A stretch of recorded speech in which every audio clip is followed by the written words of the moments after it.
YouTube లో ప్రశ్న channel అనే ఎవరైతే అలియాస్ రావణ్ జోసెఫ్ ఆయన ఏమంటున్నా అంటే క్రిస్టియన్ ఏదైతే మీటింగ్ జరిగిందో ఆ మీటింగ్ లో పోయి రాధా మనోహర్ దాస్ గారిని చంపుదామని చెప్పి బెదిరించడం జరిగింది. సో దానికి ఏం చెప్తారు?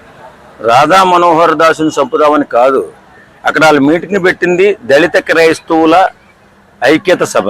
వాళ్ళు మాట్లాడాల్సింది యువత, దళిత క్రైస్తవుల్లో ఉన్న యువత బాగుల గురించి, వాళ్ళ అభివృద్ధి గురించి మాట్లాడాలా. కానీ అక్కడ మేమంతా కూడా అభివృద్ధి గురించి మాట్లాడడం, మేమంతా ఎదవలం అని చెప్పి ఎదవలుగా నిరూపించబడ్డారు.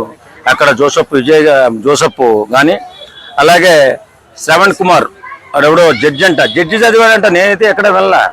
జడ్జి ఎవరైనా చదువుతారా? మీకు ఎవరైనా తెలుసా? పవన్ కళ్యాణ్ని విమర్శిస్తూ 10th క్లాస్ ఫెయిల్ అయిన పవన్ కళ్యాణ్ సీఎం అయితే తప్పు లేదు, కానీ జడ్జి చదివి నేను సీఎం అవ్వకూడదు. జడ్జి చదువుంటాడు ఎదవా. అసలు వాస్తవంగా చెప్పాలంటే జడ్జి అనేది చదువు లేదు, దానికి వేరేది ఏమంటారు అని నా నుంచి వెళ్తారు. కానీ ఇటు జడ్జే చదివాని అంటున్నాడు. మరి జడ్జి అంటే నాకేం తెలియలేదు, కొంచెం నాకు చదువు తక్కువ వాళ్ళు తెలియలేదు, లేకపోతే వాడి చదువు ఎక్కువ వల్ల నాకు తెలియదు. కానీ ఇప్పుడు ఒక జడ్జి చదివినోడు అంత హీనంగా, అంత సంస్కారహీనంగా మాట్లాడతాడా?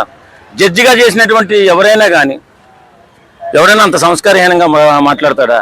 నా కొడకల్లారా కోసేస్తాం 2029 వస్తే అని చెప్పి ఇష్టం వచ్చినట్టు వాగుతున్నారు. ఇంకా 3 సంవత్సరాల టైం ఉంది. నా కొడుకుల్ని కోసేస్తే ఎవడు దిక్కు? వాస్తవంగా 3 సంవత్సరాల అధికారం ఉంది కదా టీడీపీ పార్టీకి. ఈ నా కొడుకుల్ని ఒక్కొక్కరిని కోసేస్తే ఎవరికి కోసేస్తే ఏం చేస్తారు వీళ్ళు? ఈ ఎదవలు అధికారంలోకి రావడం కొయ్యడం కోసం, చంపడం కోసమేనా? అంటే యువతను బాగుపరచాలని, అట్టడుగు వర్గాల్లో ఉన్నటువంటి ప్రజలను కాపాడాలని చెప్పి రాజకీయాల్లోకి రావట్లేదా? అంటే దౌర్జన్యం, దుర్మార్గం, రౌడీజం చేయడానికి రాజకీయాల్లోకి వస్తున్నారా? ఇదే నా పద్ధతి. మళ్ళీ మేము చదువుకున్నాం అని చెప్పడం ఎందుకు రా ఎదవల్లారా? చదువు లేని మృగాల కంటే హీనంగా మాట్లాడుతున్నారు కదా. మరి అలాంటప్పుడు మరి చదువు గురించి, సంస్కారం గురించి ఎందుకు మాట్లాడుతున్నారు? ఆ శ్రావణ్ కుమార్ అనేటటువంటి ఎదవ జడ్జిగా పనిచేశాడంట. జడ్జిగా పనిచేసినోడు ఎవరైనా ఇంత హీనంగా, ఇంకా నీచంగా మాట్లాడతాడా? ఈడంటే ఈ రావణ్ అనేటటువంటి ఈ కుక్క మాట్లాడుతుంది 100 రకాలుగా పవన్ కళ్యాణ్ గారిని విమర్శిస్తూ. ఈయన కొడుకు మాట్లాడుతున్నాడు 100 రకాలుగా పవన్ కళ్యాణ్ గారిని విమర్శిస్తూ. ఆడికే భాష తిట్టడం తెలుసు అనుకుంటున్నాడా?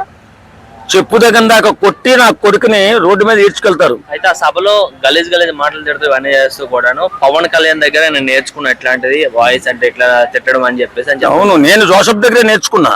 ఇప్పుడు వాడు తిట్టాడు కాబట్టి నేను కూడా అదే తిడుతున్నా. ఎవరే నా కొడక ఒళ్ళు దగ్గర పెట్టుకుని మాట్లాడరా. సమాజంలో తిరిగితే మనిషిగా మాట్లాడు. నువ్వు అడవిలో ఉంటున్నా, సమాజంలో ఉంటున్నావు, మనిషిగా మాట్లాడు. ఇలాంటి ఎదవ మాటలు మాట్లాడి ఏదో పీకుతానంటే ఇంటికో కూడా పీకలే ఉన్న కొడక. ఇది కూడా చెప్తున్నాం, ఒక పవన్ కళ్యాణ్ అభిమానిగా చెప్తున్నా. ఎవరినెవరినో కలిసి నిన్ను కలుస్తా అంటున్నావు. ఎవరిని కలుస్తారా? కుక్క. నీలాంటి ఎదవల్ని ఎంతో మంది చూసిందిరా సమాజం. వేళొచ్చి నువ్వు పవన్ కళ్యాణ్ అభిమానుల్ని ఇష్టాండీస్గా మాట్లాడడం, పవన్ కళ్యాణ్ గారిని మాట్లాడడం ఏమనుకుంటున్నావురా? పిచ్చనా కొడక. బాధ్యతగా మాట్లాడు, సమాజంలో బతుకుతున్నట్టుగా మాట్లాడు, మనిషిగా మాట్లాడు, జంతువులో మాట్లాడుకో. ఎదవా ఒక వర్గానికి నువ్వు సపోర్ట్ చేస్తున్నప్పుడు ఆ వర్గ బాగోగుల గురించి మాట్లాడు. ఒక వర్గానికి నువ్వు సపోర్ట్ చేస్తూ ముందుకెళ్తున్నప్పుడు ఆ వర్గంలో ఉన్నటువంటి, అట్టడుగున్నటువంటి యువత గురించి మాట్లాడు, వారి బాగు గురించి మాట్లాడు, వాళ్ళ అభివృద్ధి గురించి మాట్లాడు. కానీ పవన్ కళ్యాణ్ ఏం చేశారు? కుక్కలారా, ప్రతి కుక్క పవన్ కళ్యాణ్ గురించి మొగురుతుంది. ఈ ఎదవలు చాలా మంది ఈ మధ్యకాలంలో బయలుదేరే చిన్న సోషల్ మీడియాలు పెట్టుకుని ఇష్టానుసారంగా మాట్లాడడం, ఒకరి మతాన్ని ఒకరు కించపరుస్తూ మాట్లాడడం, ఒకరి దేవుణ్ణి ఒకరు తక్కువ చేసుకుంటూ మాట్లాడడం, సమాజంలో అలజడి సృష్టించి అల్లకల్లోలం సృష్టించాలనేటటువంటి భావంతో ఉన్నటువంటి ఇలాంటి నా కొడుకులను ఒక్కొక్కరిని ఏరిపారేయాల ప్రభుత్వాలు. మరి ఎందుకు ఇలా నిమ్మక నీరెత్తినట్టుగా ప్రభుత్వాలు ఉంటున్నాయో? ఈ సమాజ విచ్ఛిన్నకర శక్తులు వీళ్ళు. ఇలాంటి యధవుల్ని ఒక్కరిని కూడా సమాజంలో తిరగనీయకుండా కట్టజేయాల్సిన బాధ్యత ప్రభుత్వాలకు ఉంది.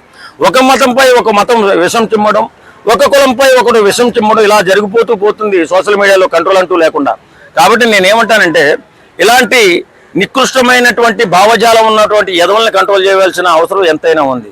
వాడు ఏ రకంగా మాట్లాడు, ఎన్ని విధాలుగా తక్కువ చేసి హిందూ మతాన్ని కూడా మాట్లాడుతున్నాడు. మరి హిందువుల మధ్య, క్రిస్టియన్స్ మధ్య, ముస్లిమ్స్ మధ్య చిచ్చు పెట్టాలనే ఆలోచనలోకి వెళ్ళిపోతున్నాడు. చిన్న పాపులారిటీ వచ్చింది ఆ కుక్కకి.